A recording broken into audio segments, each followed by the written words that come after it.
Bonjour, bon après-midi ou bonsoir à tous et bienvenue dans le podcast de La Niche Aventure. Je suis Claire et je suis ravie de vous retrouver pour un tout nouvel épisode du podcast. Dans la vie, je suis éducatrice comportementaliste canin et créatrice de contenu sur internet et ma mission, c'est d'aider un maximum de monde à comprendre son chien.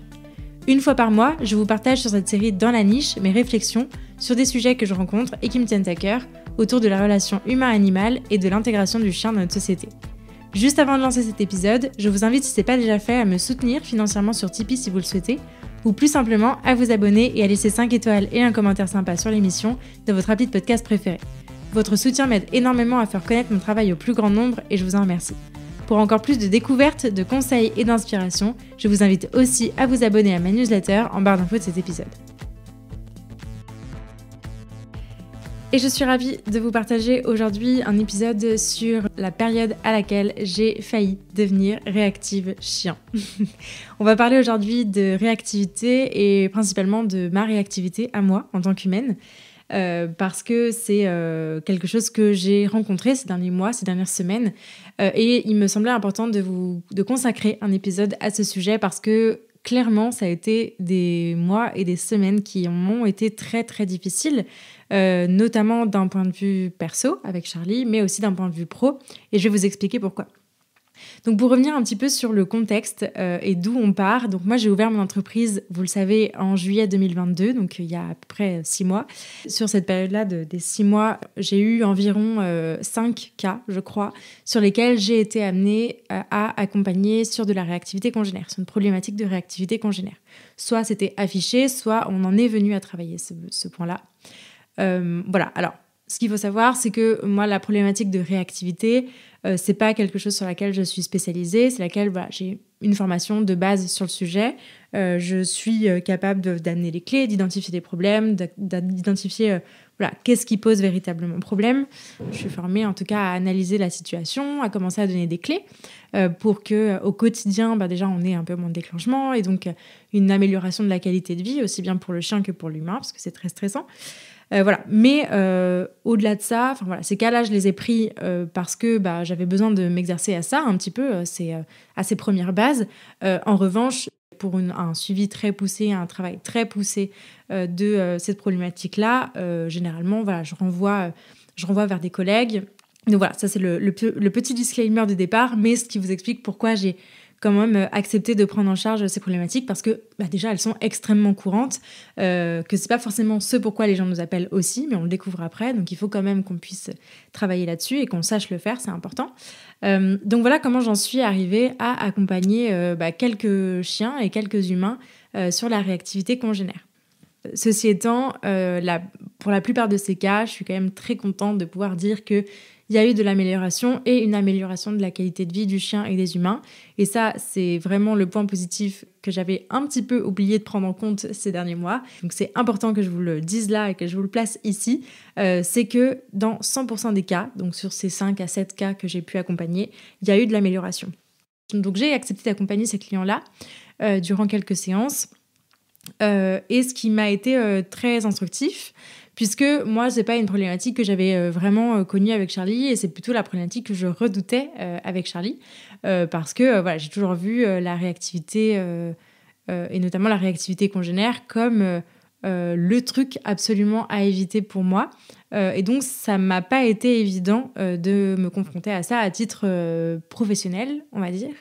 Parce que ça implique de voir des réactions violentes entre chiens, etc. etc. Et mais je comprenais pas trop pourquoi au départ ça m'était difficile. C'était émotionnellement waouh. Voilà, je ressortais des séances vraiment lessivée et pas contente de moi. Et je crois que c'est à ce moment-là un petit peu que le syndrome de l'imposteur est arrivé. C'est que je me suis dit, mais en fait, je suis en train de découvrir un problème que moi, j'ai pas eu à gérer avec mon chien, sur laquelle je suis, on va dire, formée sur la base. Je me lance pas sans rien. Mais voilà, globalement, notre objectif durant les séances, c'est d'accompagner le chien à prendre de la distance, à savoir en prendre, à savoir s'apaiser après, à savoir redescendre après, etc. Donner des clés aux humains pour sélectionner les environnements de balade, mieux répondre aux besoins, etc., etc. Enfin voilà. Globalement, c'est ça qu'on travaille. On ne travaille pas de la mise en contact avec des chiens, on ne travaille pas dans des environnements qui peuvent être... qui seront problématiques. Enfin voilà. En tout cas, pour l'instant, quand j'accompagne des cas de réactivité, je travaille au niveau le plus facile, là où je sais que le chien va être le moins possible en situation d'échec et donc de déclenchement. Néanmoins, la vie fait qu'il y en a quand même. Et le fait qu'il y en ait eu quand même, ça m'a complètement dévastée au départ. Et je me suis dit, mais en fait, non, c'est pas possible, je fais mal, c'est pas du tout ça qu'il faut faire, etc., etc. Je me suis beaucoup remise en question. Donc ça, c'était ce qui s'est passé au niveau pro. Donc ça m'a déjà un petit peu ébranlée dans ma confiance en moi. C'est comme ça que le syndrome de l'imposteur a commencé à arriver pour moi. Et puis, dans le même temps, au niveau perso, avec Charlie, il s'est aussi passé des choses. En décembre 2021, donc il y a 1 an, Charlie a subi une attaque d'un autre chien, où il y a eu morsure tenue. Il s'agissait d'un staffy. Donc il y a eu morsure tenue avec du sang, avec un long moment avant qu'on arrive à séparer les deux chiens. On était dans un contexte de balade qui n'aurait pas dû se faire. Je vous épargne un petit peu ce qui s'est passé. Mais en gros... Charlie a envoyé des signaux à l'autre chien qui était très excité, que l'autre chien n'a pas compris. Et ça a fini comme ça.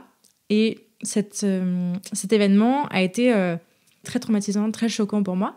Mais je m'en suis pas rendu compte vraiment tout de suite. Donc ça s'est passé il y a 1 an. Et puis, cette année, en décembre, sur la même semaine, Charlie a subi deux mauvaises rencontres. La première fois, c'était un groupe de chiens qui étaient en libre, en total freeride, qui ont foncé très impoliment sur Charlie. Donc, il s'est retrouvé acculé et qui a ensuite été poursuivi par 5 chiens. Voilà. Donc là, il n'y avait pas grand-chose à faire, si ce n'est d'essayer de le récupérer et de s'éloigner, mais c'était un petit peu compliqué. Et puis, la deuxième altercation, c'était un autre chien qu'on avait déjà croisé pendant la balade, qui, ça s'était plutôt bien passé, et qui, en fait, la deuxième fois... a foncé sur Charlie, l'a plaqué au sol. C'était un très grand chien.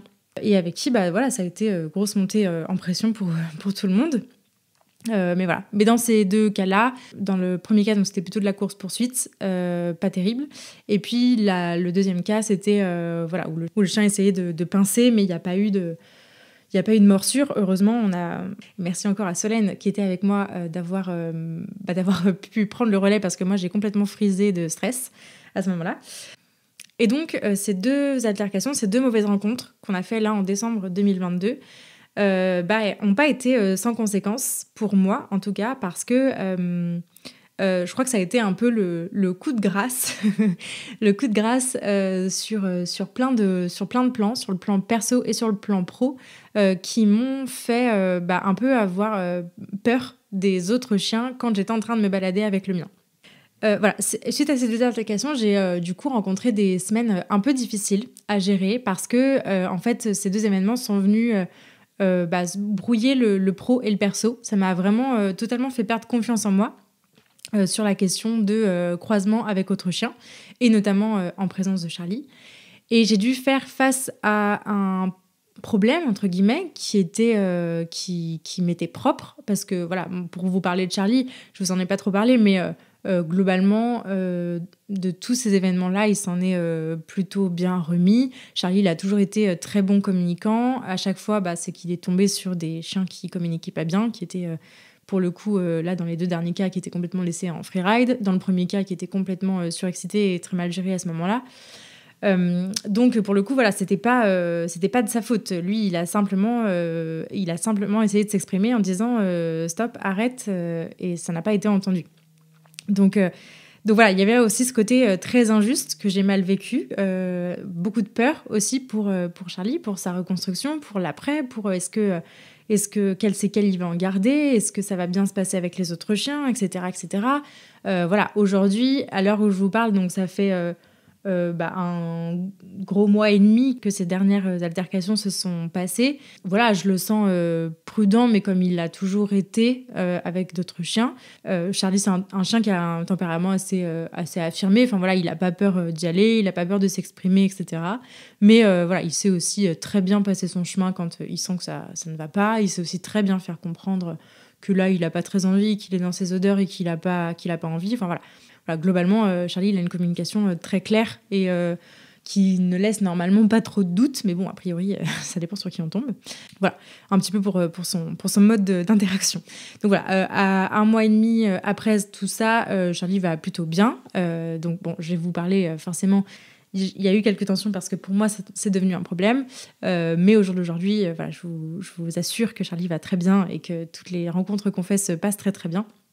C'est justement de ça dont on va parler. Ces événements m'ont en tout cas mis dans une situation qui m'a été très difficile à gérer parce que c'est venu en fait mélanger le pro et le perso. Ça a mis le doigt sur le fait que déjà au niveau perso, j'avais très peur pour Charlie de manière un petit peu déraisonnée, on va en parler. Et puis au niveau pro parce que c'était une problématique avec laquelle j'étais pas des plus à l'aise. C'est une problématique que je veux absolument éviter pour mon chien, sur laquelle je suis pas spécifiquement formée à prendre en charge. Et donc voilà. Et donc je me suis dit, mais en fait, si j'y arrive pas avec mon chien, et puis si ça part en latte avec mon chien, comment je vais faire au niveau pro? Parce que ça veut dire que je suis pas capable de gérer, etc., etc. Et le fait que ça mélange le pro et le perso, en fait, ça m'a fait perdre totalement confiance en moi. Et c'est à ce moment-là que le syndrome de l'imposteur est apparu et que j'ai dû faire face à un problème qui est venu balayer toutes mes incertitudes sur tous les plans. Ça a été très compliqué. Je vous avoue que je suis arrivée aussi à un moment, il y a quelques semaines, là où je suis rentrée de balade avec Charlie en pleurant dans tous mes états, en appelant mon mec, en disant écoute, là je peux plus promener Charlie. Faut qu'on trouve une autre solution. Faut que tu prennes le relais ou qu'on passe le relais à quelqu'un ou qu'on change d'endroit. Mais je veux plus promener Charlie dans le quartier. Voilà, toutes les rencontres sont pourraves. Moi, je suis en stress perpétuel dès que je mets un pied dehors avec mon chien. Et c'est pas normal et je comprends pas pourquoi j'en arrive là. Et en fait, d'être arrivée à ce point c'est pas un point de rupture, mais en tout cas, d'être arrivée à ce point-là, à ce mal-être-là, avec autant d'intensité, ça m'a fait... je me suis dit, ok, bon là, c'est pas normal, il faut que je fasse une pause, que je me remette en question, que j'en parle, et que j'analyse un petit peu tout ça pour voir ce qui se passe. Parce que vraiment, j'en suis arrivée là. Et effectivement, c'était, je crois, la meilleure décision à prendre. Et donc, je voulais vous partager un petit peu au travers de cet épisode les apprentissages que j'en ai tirés, ce qui s'est passé pour moi à titre pro et à titre perso. Parce que je pense que ça peut être assez intéressant. Donc déjà, à titre pro, le problème que ça a soulevé chez moi, je vous l'ai dit, c'est si j'y arrive pas avec mon chien, et en plus de ça, c'est mon métier. Sur le papier, je suis censée savoir gérer. Donc si j'arrive pas à le faire avec mon chien, c'est que je suis pas du tout capable de le gérer à titre pro en plus. Enfin, donc ça va pas. Donc c'est que je suis un mauvais professionnel, forcément faire n'importe quoi, etc., etc. Après analyse, après discussion avec des copines, collègues, etc., je me rends compte que, en fait, c'est pas du tout vrai et que c'était hyper important de détacher le pro du perso déjà. Ça, c'était le premier point. Quand on accompagne un chien au niveau pro, en tant qu'éducateur, on n'a pas du tout le même affect, on n'a pas du tout la même objectivité et on n'a pas du tout la même manière d'accompagner. Et effectivement, j'ai réalisé que quand moi je suis en séance, je switch, j'appelle ça le switch, pour rentrer en mode éducateur canin, avec ma casquette d'éducateur comportementaliste. C'est-à-dire que je passe en mode accompagnement, j'écoute, je conseille, je montre, je rebondis sur les problèmes qu'on rencontre, je m'ajuste. Et en fait, je crois que c'est cette posture professionnelle qui rend mon intervention efficace. Or, ce que j'avais pas vraiment admis, c'était que cette posture professionnelle, forcément, je l'ai pas quand je suis toute seule avec mon chien. Parce que c'est du temps off, c'est du temps que je passe en famille avec mon chien. Et je suis en train d'accompagner personne. Donc forcément, je n'utilise pas le même vocabulaire, je n'utilise même pas du tout de vocabulaire quand je suis toute seule avec mon chien.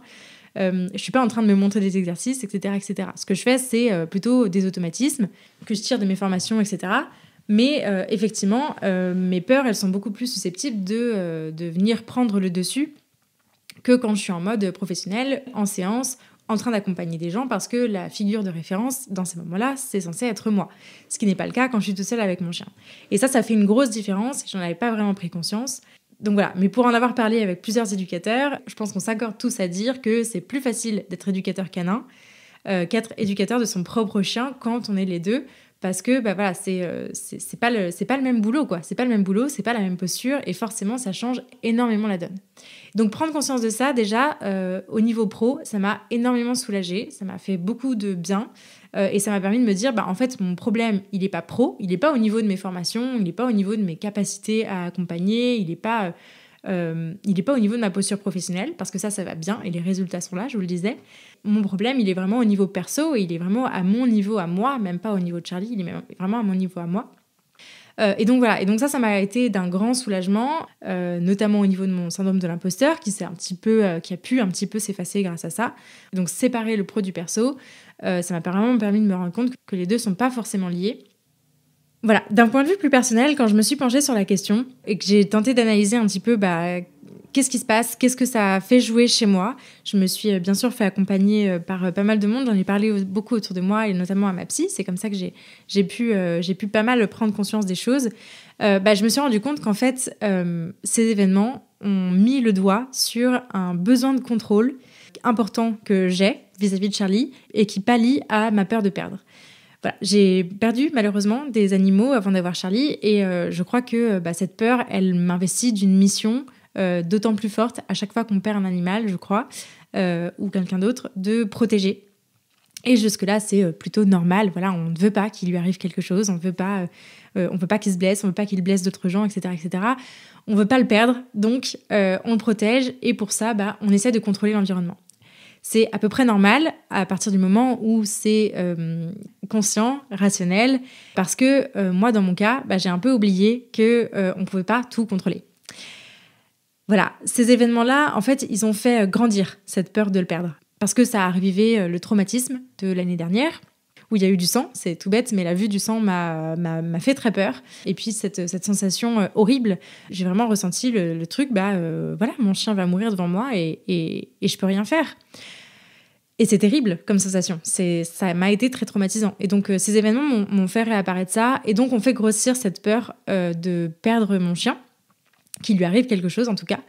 Et donc, en réaction à cette peur, mon besoin de contrôle, ce besoin de protection a grandi lui aussi pour devenir un peu de la surprotection, dans le sens où je me suis mise à anticiper beaucoup de choses et où je me suis rendu compte que là, je partais complètement en latte, en fait.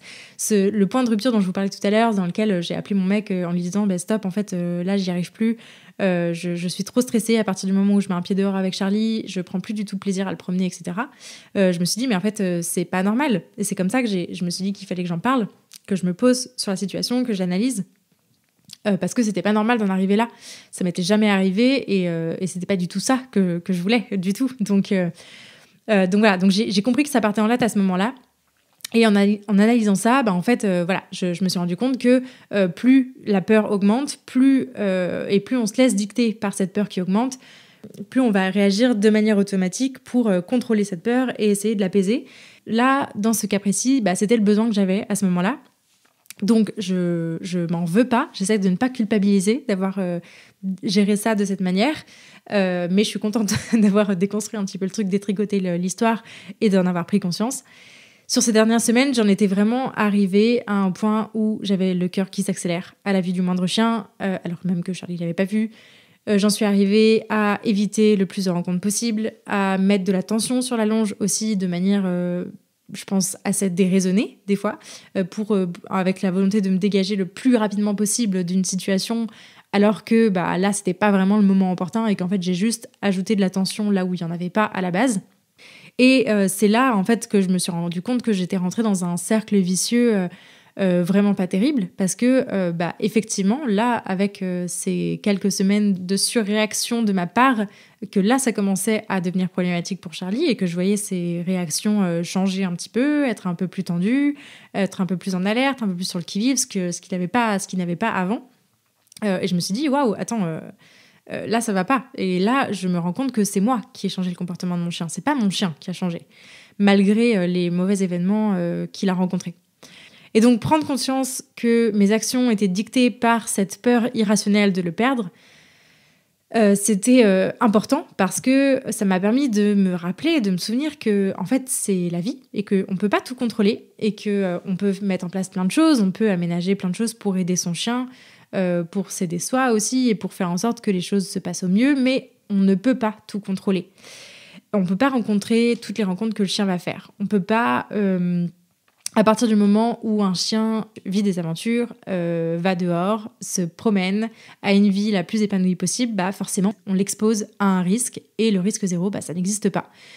Sur 15 ans de vie, c'est quasiment inévitable. Il y aura forcément des hauts et des bas. Et j'avais un peu oublié ça.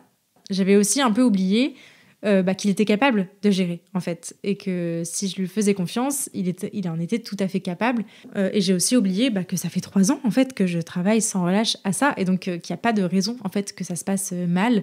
Sauf, évidemment, en cas exceptionnel où il tombe sur des chiens mal codés, pas bons communicants, qui n'écoutent pas ses signaux, comme ça a été le cas dans les 3 cas que je vous ai mentionnés.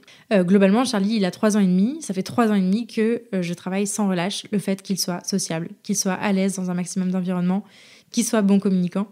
Et donc, effectivement, en fait, il en est capable. Et ces derniers jours, ces dernières semaines où j'ai pris un peu plus conscience de ça, je l'ai laissé un peu plus gérer, un peu plus me montrer de quoi il était capable. Et effectivement, il est complètement capable. Donc voilà, c'était important pour moi de vous partager ça parce que ça s'est vérifié ces derniers jours et que, en fait... en prenant conscience de tout ça, j'ai pu me détendre. J'ai pu beaucoup plus lui faire confiance, le voir sous un nouvel œil et voir qu'en fait, il était capable de se débrouiller quand c'était OK et qu'il était aussi capable de se sécuriser en revenant vers moi quand ça l'était plus. Parce qu'en fait, c'est ça que je lui ai appris sur ces 3 dernières années. Et c'est une vraie victoire, je crois, que j'avais vraiment oublié de célébrer. Donc voilà ce que ça m'a appris au niveau pro, c'est-à-dire que le pro et le perso ne sont pas liés et qu'en fait, au niveau pro, globalement, tout va bien. Au niveau perso, ça m'a appris que c'est normal d'avoir des peurs, mais que il faut au maximum être conscient de ces peurs et ne pas se laisser dicter par ces peurs grandissantes et irrationnelles, et accepter aussi qu'elles soient là quand elles le sont. Et puis, l'autre leçon que je tire de cette expérience, c'est l'importance de s'accorder des pauses. C'est grâce à ça que j'ai pu tirer les deux enseignements antérieurs. S'accorder des pauses à soi et à son chien, pour moi, c'est vraiment ça la clé, parce que c'est dans ces moments-là qu'on sort un petit peu la tête de l'eau, on s'écarte un petit peu du problème, non pas pour l'éviter à tout prix et pas s'y confronter, mais plutôt pour pouvoir réfléchir, s'apaiser, poser les choses, discuter, verbaliser, mettre en mots le problème qu'on rencontre, et pour pouvoir travailler dessus, en fait, pour pouvoir prendre conscience des choses et aménager au mieux. Donc, je voulais, pour finir cet épisode, simplement vous parler des choses que j'ai mis en place pour m'accorder cette pause nécessaire. La première, je crois que ça a été d'en parler, de pas garder ça pour moi. Donc, j'en ai parlé à mon mec, j'en ai parlé à ma psy, j'en ai parlé à mes copines qui sont aussi éducatrices, j'en ai parlé à des gens aussi extérieurs pour avoir leur avis. Et donc déjà, rien que ça me permet de me dire qu'il y a un problème et que cette situation, elle n'est pas normale et qu'à partir du moment où moi, je sors stressée avec mon chien, on n'est pas dans une situation confortable et donc qu'il y a forcément des choses à mettre en place. Donc déjà, d'en parler et d'essayer de faire des ponts entre les choses et prendre conscience de ces peurs-là, ça m'a beaucoup, beaucoup, beaucoup aidé. La deuxième, c'est peut-être de pouvoir déléguer quand on peut.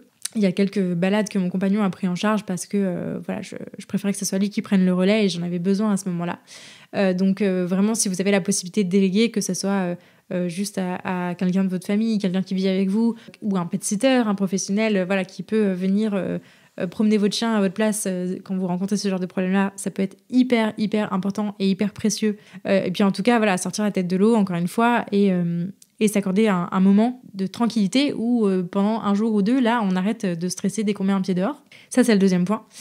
Le troisième point, c'est les balades dans un contexte plus simple, entre guillemets, j'ai envie de dire. Notre cas, ça a été des balades en pleine nature, avec beaucoup d'espace, avec beaucoup moins de croisements.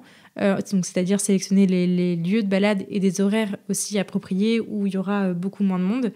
Ça, je crois que c'est toujours ce qui me fait beaucoup, beaucoup, beaucoup de bien. Je suis quelqu'un d'assez sociable et j'aime bien voir du monde, être entourée de monde.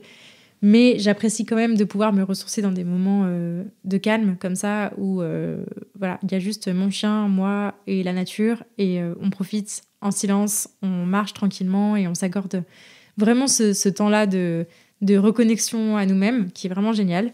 Donc ça, les balades nature, ça a été vraiment une bouffée d'oxygène, en plus de tout ce que je viens de vous parler.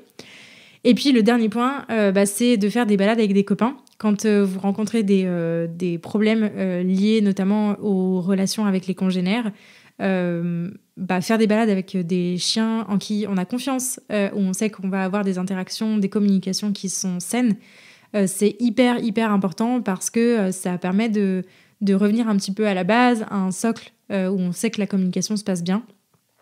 Et ça permet au chien aussi de se souvenir comment on fait plutôt que de le laisser galérer face à chaque nouvelle situation qu'il a du mal à gérer et envenimer le problème.